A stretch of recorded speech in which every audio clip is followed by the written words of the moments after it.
Acton In Focus is brought to you by Huntington Learning Center.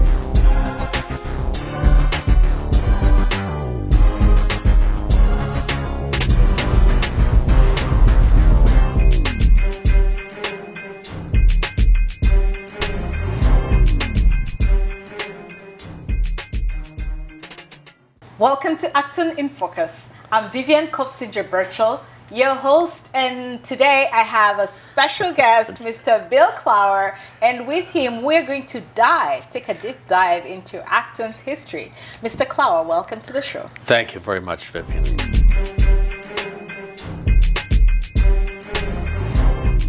I was born in 1944, moved here in 1950. Acton in 1950 was kind of at a crossroads between the past and the future. There was a lot of land for sale that farmers owned, and there was plenty of room here for growth. Yeah, so with the farms, we know that Acton was rich in orchards. Yes. For how long did that go on? And that was still going on when I was a kid. Okay. There were a few abandoned orchards, but there were people like the Quinns up on Nagog Hill Road who still had orchards. Jack Morrison, who was a little further up the road and right at the Littleton line, had those orchards are still going. And were they mostly exporters, or were they producing orchards for local consumption? A lot of it was local consumption, and they would take a lot of, like the Simeons used to run their apples into Boston. Okay. So we had, I call them truck farmers that would grow the crops, but they would truck them into Boston.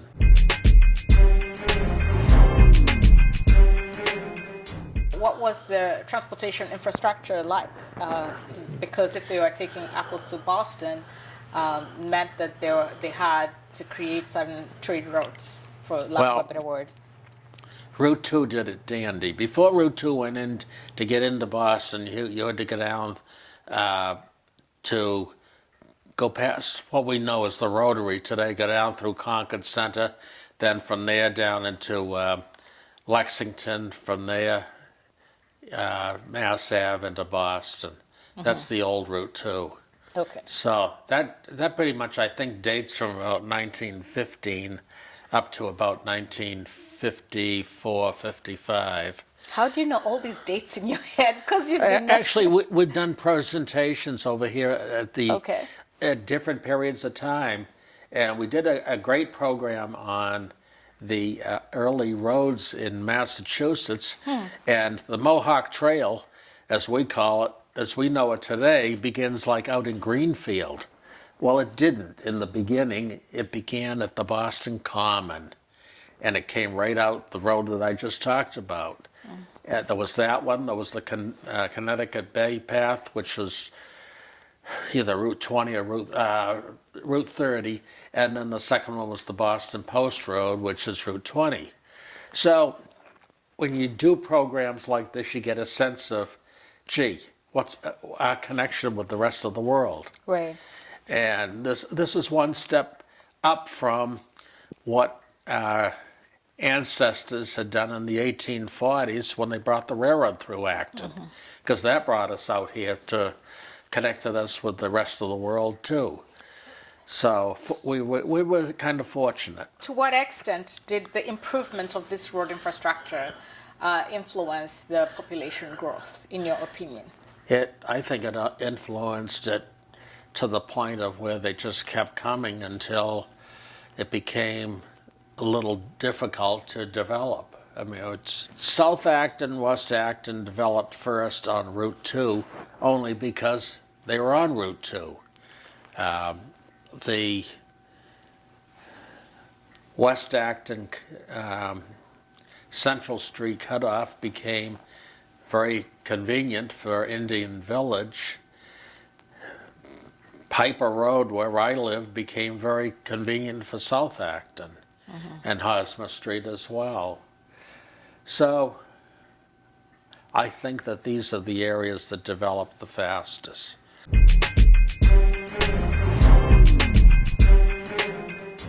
As a historian, we are getting into celebrating the 250th anniversary of the revolution. Yeah. And you are on that committee that is planning this event for the town. But I won't ask you in that capacity necessarily. I'm asking Bill Klauer, our historian, what are some stories told and about that revolution? And I'll be even more specific. For example, we've had a lot of, the Acton Minutemen who fought the Battle of Lexington in Concord. Right. But are there any stories about how they prepared for battle, for example? I think so. And I don't know them all, but I do know for a fact that Acton took a significant view of what was going on in Boston when they were closing the ports and the events that led up to the revolution, and they were preparing for it in their own way here in Acton, because we had the East and West Militia were the two main companies, and out of those they took the sharpshooters and the younger guys, and those were our Minutemen. So, they were ready to go at a moment's notice, and the other older members, they were always prepared to go to battle, but hoping that it would never happen. And how have these stories been passed on from generations? Believe it or not, I was taught growing up these stories. I had Florence Merriam as my teacher in first grade, and then again after they changed the school structure, I had her again for the third grade. So she was a founding mother in training me what I knew about Acton.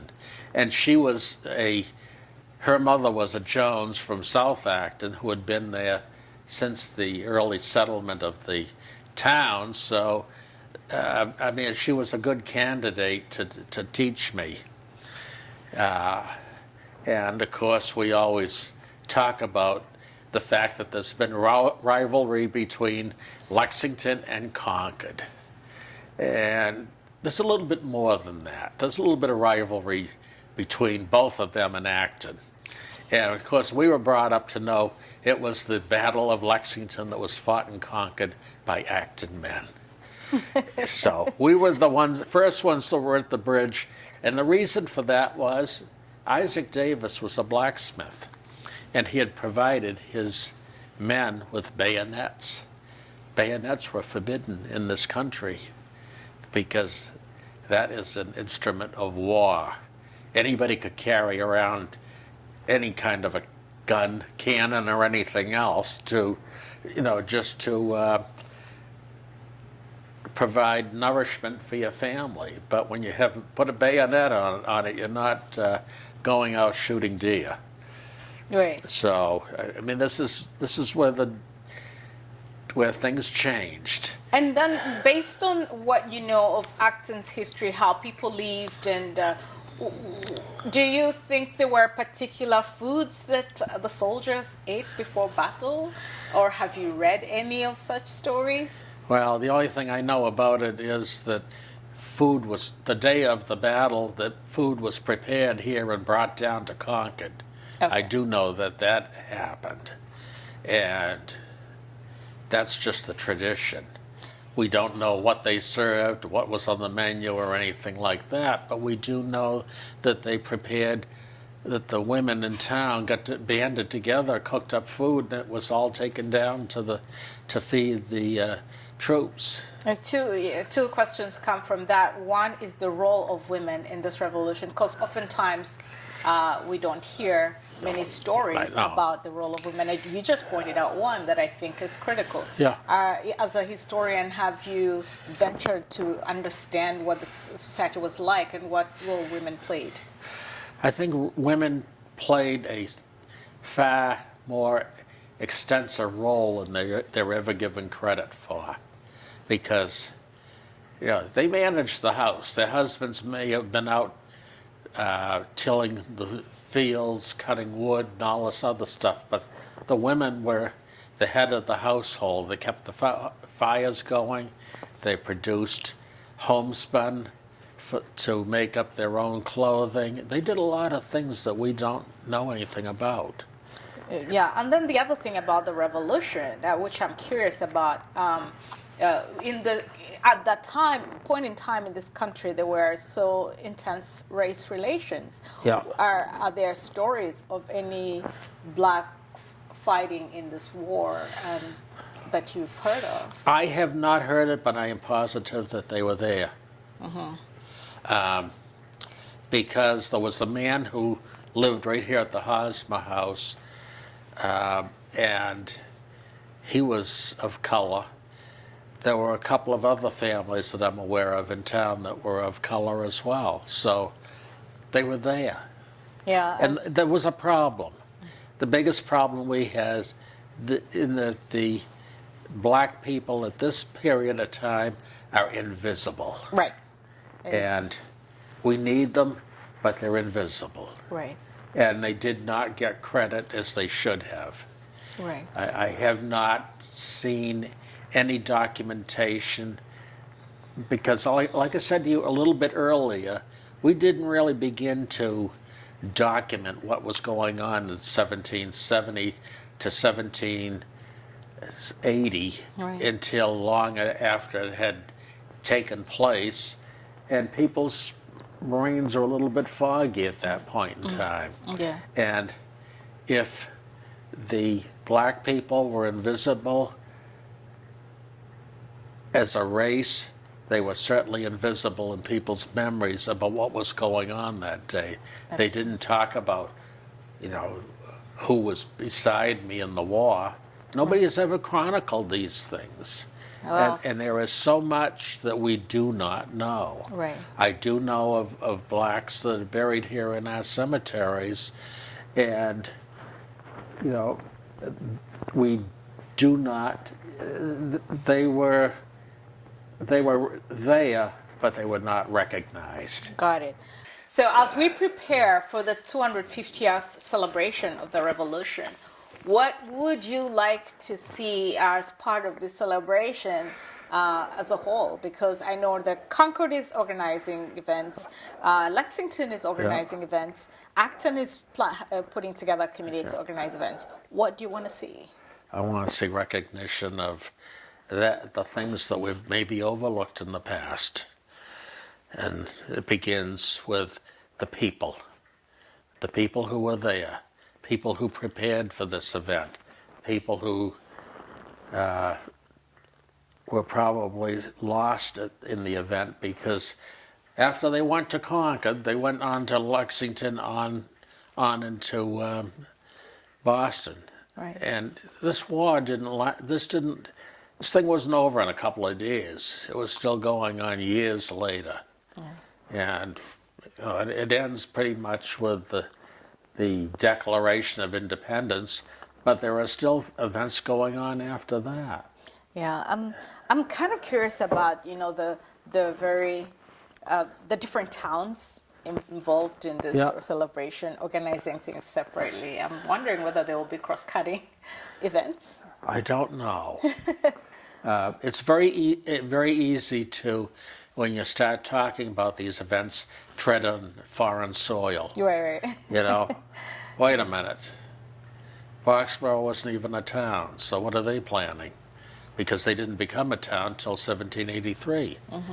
So, yes, our guys from Boxborough were then either from Littleton, Harvard, or Stowe, but they were also here in Acton, because we had at least two of them, the two brothers.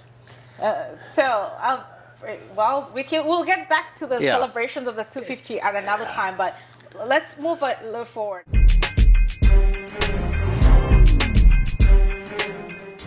What can you tell us about that history? How did it become a town? Well, Acton was incorporated in 1735, and the reason we did that was prior to 1735, we had to go to Concord to attend church services. Now, I've always found it a bit odd, but nobody has quite ever satisfied my interest in this, that we came here for freedom of religion, but you had to go to attend services on Sunday, and you had to pay for a minister whether you wanted to or not. I mean, this is part of our taxation system. Oh my goodness. Oh, yeah, sure. I didn't know about that. Oh, well, that's... And we eventually break away from Concord, incorporate as Acton, and then hire a minister. Previous to hiring minister, we have to have a meeting house. So we build a meeting house. Now we have to provide for the minister, because we have to build a house for the minister. So these are the things that happen, you know, that it's... I can't say that the meeting house was over on Meeting House Hill, and it wasn't that large. And by the 1800s, from what I could figure out, the population of Acton is up to about 1,000, and I'm not quite sure how you stuff those into a little building that is roughly 36 by 42 feet. Yeah. So I mean, I'm not surprised that the thing didn't collapse somewhere along the line. I'm assuming people weren't just Protestants, but there were probably some Catholics or some other... I don't know exactly what we were, because this ball gets tossed back and forth forever. What were we? And what were their ideals? What were they against? And it can't be liquor, because the way they fed the minister was in booze. So I was trying not to laugh. Well, you have to laugh when you realize that at the ordination of this fellow, that they have so much rum and everything else there. But I mean, when they have a party for the minister for his ordination, everything is alcohol based, between rum and other spirits. This apparently was our sustenance. You know, nobody's talking about providing a big barbecue for the minister or anything else. All they're talking about is the amount of rum and everything else that the town paid for his ordination. Which raises my question, you know, if the town was incorporated based on religious differences, and the foundation was religion, is it fair to say that the rules and regulations were guided by the Christian principles at the time, and how did that change over the years? I think that they probably were, but, you know,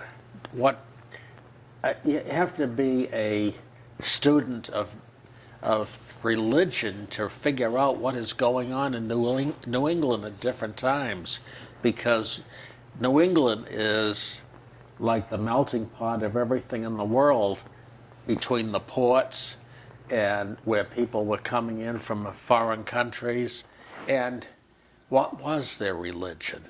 Because we have, everything is pretty good up until about the time that Hosea Ballou arrives in 1816 and brings in his theological universal religion, and it's all based on God and light. And they sort of abolished the Trinity, the Father, Son, Holy Spirit, at that point in time, and Acton Center typically becomes the big split, because that was where the church was. It was in Acton Center, and they built the current Acton Center Congregational Church in 1832. But just prior to that, they had built the building that was at the Women's Club. And that was, I believe, Marshall Shedd was the minister in that one. And the poor guy had to be really in a lot of trouble, because the town had built a new meeting house in 1807, and all of a sudden, things are starting to split up on him. And at that point, what had happened, since we're talking about spirituality, to the indigenous American religions? That's what we do not know, because we have the praying Indian settlements, and just what do we know about these praying Indian settlements? We have one on the outskirts of town, and it pretty much ends up, Sarah Doublet passes away, the land goes into the Jones family. And is she just the last of them? And what is going on with the Indians themselves? Because they are they're being herded into little colonies. Right. And of course, they're not used to diseases and everything else that we have sort of built up an immunity to, and they succumb easily. Right. And their only defense is burning out the white man. Right. So we have a lot to learn. Absolutely, and with that, history is wide. Like I started this, when we started this conversation, there's a lot to learn about Acton's history, but and we'll certainly be having more of these conversations. But we have to wrap up just this session, and I'll wrap up with your analysis of Acton history and trends over the years. What can you say in just a simple summary, and what to expect in the future conversations? Oh, yeah, I don't know what to expect in the future conversations. Or what you would want us to talk about. Well, I'm like a cannon that's floating back and forth on the dock of a rocking ship. I'm going to have to go any place. Okay, I'm happy to go there with you. I mean, that's what they say, that I'm a loose cannon. So, and I don't mind being a loose cannon, because I learned from being a loose cannon. Right. If I'm fixed in my thoughts and I do not speak up, I'm just a mute cannon. Right. And I can't say that mute cannons are not dangerous, but this is to speak up the things that I understand should bring forth other people to either agree or dismiss my feelings about things, because again, my feelings are what I have heard from family traditions. And again, a lot of our problem with our history is not that much get documented. We do not know who the people were that brought the food down to Concord that day. And by the time they got to Concord, where was the battle by then? They had already moved inland, back towards Boston.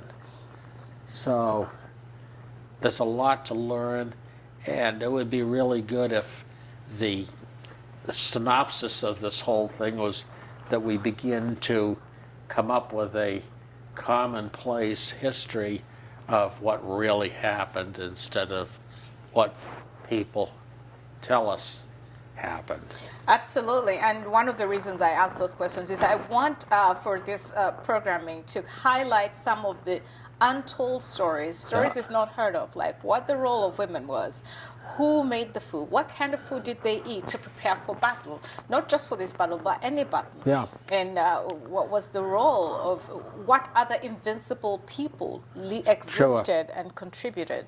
So perhaps in the coming episodes, we'll be exploring more of these conversations because so that we don't repeat what has already been told, but we explore what has not yet been told. Yeah. And of course, with that, I just want to thank you for inviting us to Jenks Library. Both Mark and I, it's our first time here. Huh.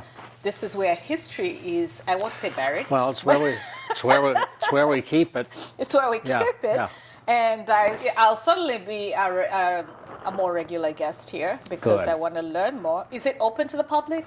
It is open to the public, yes. By appointment only because we used to open every Wednesday. Right. And then after COVID hit, we just couldn't do it. Right. And unfortunately, this past fall, we lost Pat Herdig, who was one of our 2 librarians. Sorry. So, it was sudden. It was nothing that we ever expected. And Pat she was the heart and soul of this place. Yeah. And you find yourself easily lost with